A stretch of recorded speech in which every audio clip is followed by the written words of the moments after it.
when I say, okay, if somebody talks about fear, I'm afraid.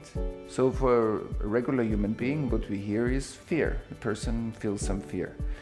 But for us in our training, that's not enough. Then I say, okay, what kind of fear?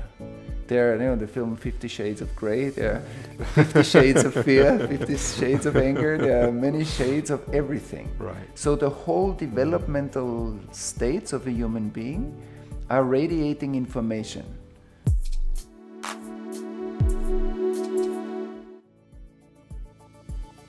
Welcome to Mindful Monday.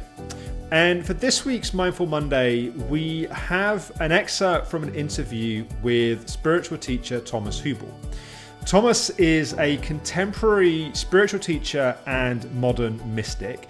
He's known around the world for integrating ancient wisdom with modern science. And this is part of an interview that I filmed in Berlin with Thomas about 3 years ago, which was called Path of the Modern Mystic. And this excerpt is really exploring some of Thomas's work around transparent communication and around where being authentic and being open is a necessary and important ingredient for all of our collective awakening and growing up and waking up. So I hope you enjoy this interview. This is Thomas Hübl and Transparent Communication. So Thomas, I know one of the key elements of your work is around transparent communication. What do you mean by that? So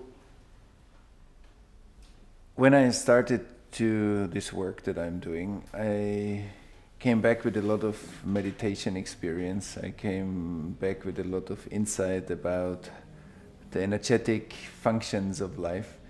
And then I saw, wow, when we now in the teaching, the one thing is to induce or drop together into deeper states of meditation and explore different meditation techniques.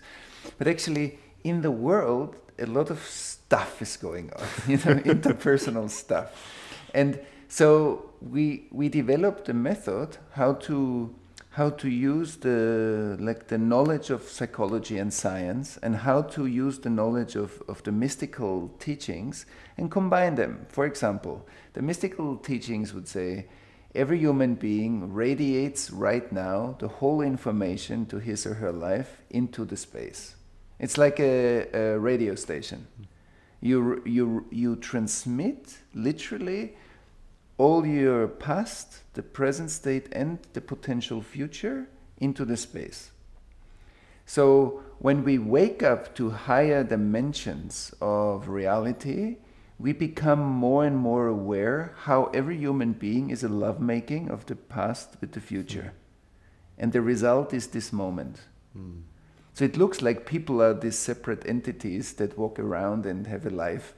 But basically, every human being is much more embedded in a river of consciousness, and radiates a lot of information. Transparent communication says we have the capacities to make this field of consciousness much more transparent so that we can perceive that precisely. For example, a lot of psychologists, therapists, people who work with people, coaches, group leaders come to our retreats because when I say, okay, if somebody talks about fear, I'm afraid. So for a regular human being, what we hear is fear. The person feels some fear. But for us in our training, that's not enough. Then I say, okay, what kind of fear? There, the film 50 Shades of Grey, there are 50 shades of fear, 50 shades of anger, there are many shades of everything. Right. So the whole developmental states of a human being are radiating information. The whole trauma, all the shadows, all the potential, the essence, the intelligence of a person, the lines of intelligence, the future, like the spiritual development, what states you are actually able to attain, what are you talking about, but you actually never experienced. The energy field holds all this information. And so what we are saying now is, okay, how can we train to perceive that?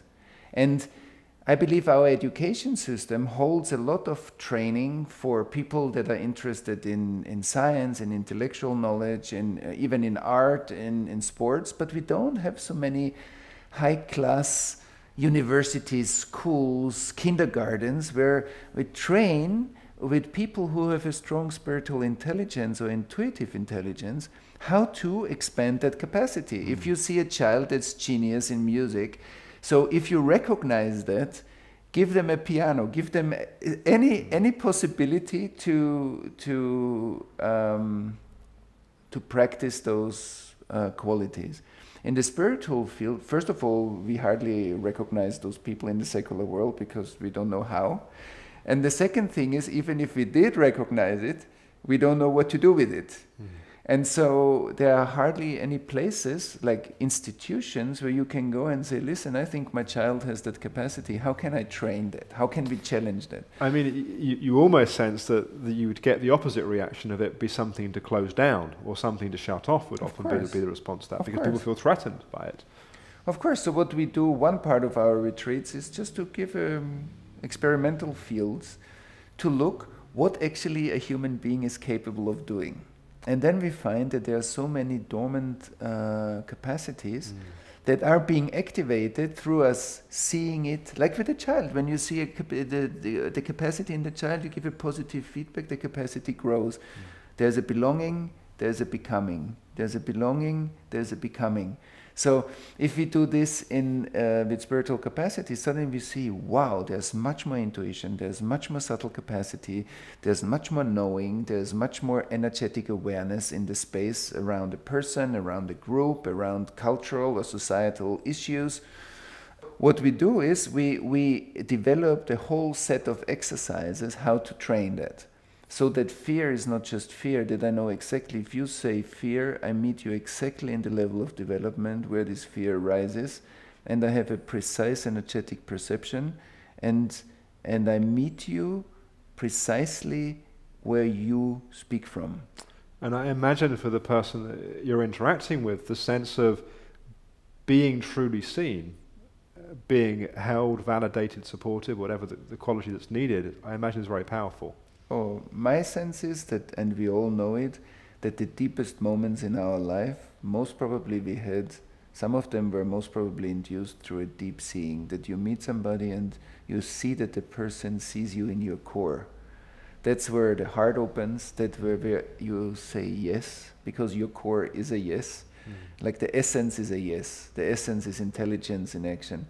So if we see each other, if there's a trouble in somebody's life, and you sit with somebody that's really there, that doesn't think of, oh, how long will this conversation last, that I can do something else, but you feel presence and attunement. So that's what we practice in the interpersonal dimension, to say, if we want to have a clear relational space, there's something that we can train, that's a professional skill. And we can train relating. We can train, like, transparent communication would say, communication for a long time already is not anymore what I want to express. Communication is that I know what I want to express, that I am aware of the space in between us, and I am aware of what you hear while I talk. One of the things I just want to take a step back for a second, that's really interesting in what you're saying is that when someone's in be it fear, be it anger, but in a place that perhaps feels difficult to them, a more psychotherapeutic approach would look to do something to heal or transform or work with.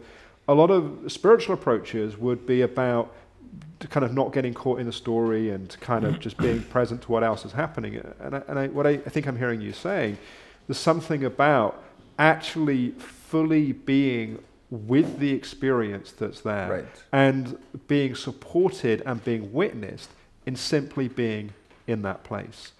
Right, being witnessed, so there's witnessing consciousness. One aspect of listening is space. So space is receiving. I receive you when you speak. So when I look what listens, the deepest listening is empty space. So then I just receive you. And often in conversations, we don't receive each other. We are already so blocked, protected, and then in the arguments, then you don't wanna hear. You hear intellectually what the other person says, but you don't hear the other person because it's already too much difficulty that shows up when I really let you in. And then the next step is attunement. I listen to you as if we were sitting in a very noisy restaurant. And I really want to get what you're saying. So there's more a masculine version of attunement, and there's a feminine version of space. And I believe for the relational capacity, we need both. Like, I listen to your song because your song is unique.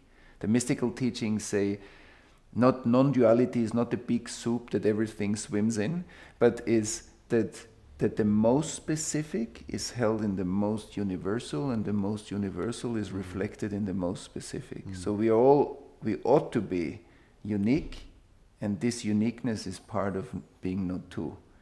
And so when we look at that, then every human being has a unique place. Everybody that listens to this has a uniqueness in hearing what we are saying, in experiencing it, and in processing this in a unique intelligence. And so transparent communication talks a lot about this. How can I first extend my awareness that the whole system is part of my communication, not just what I want to say. And the second thing is that the subtle capacity to illuminate what often really is being said is much more interesting than to listen, to be hypnotized by the words. Right. So it's like there is a smoke in the room, and instead of coughing together, we better look for the fire. Yeah? So how can we look for the fire and take care of the fire? And that's what in the conversation often we get hooked in symptoms. Yes. And we are not really dealing with the essence. And that's of course one of the great sources of tension and conflict in relationships, that we don't truly feel heard.